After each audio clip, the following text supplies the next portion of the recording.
خواتین سے متعلق ہے۔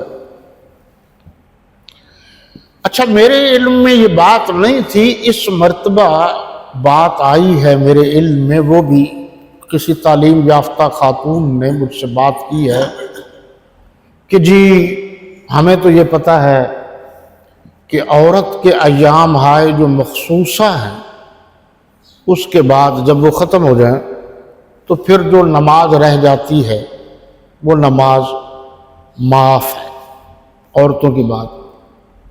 لیکن اس مرتبہ میں مولوی صاحب نے بتایا ہے کہ جو روزے رہ جاتے ہیں وہ بھی معاف ہے۔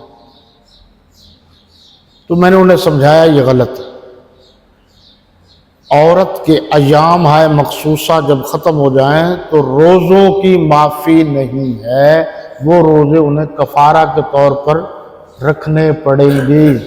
آپ بھی سن لیجئے، البتہ نماز جو ہے اس کی معافی ہے عورتوں کے ان مخصوص ایام۔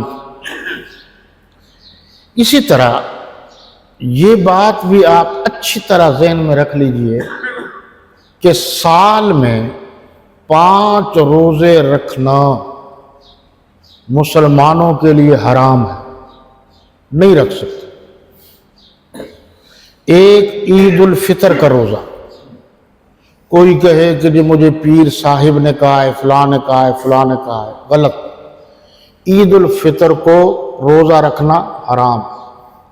نمبر 2، یہ بڑی عید، عید قربان، 10 ذوالحجہ، 11 ذوالحجہ، 12 ذوالحجہ اور 13، 4 دن یہ، اور ایک عید الفطر، یہ کل 5 دن ہیں۔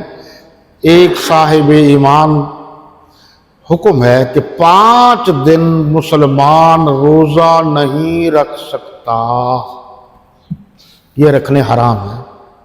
تعلیم الاسلامی دیکھ لیجئے ورنہ۔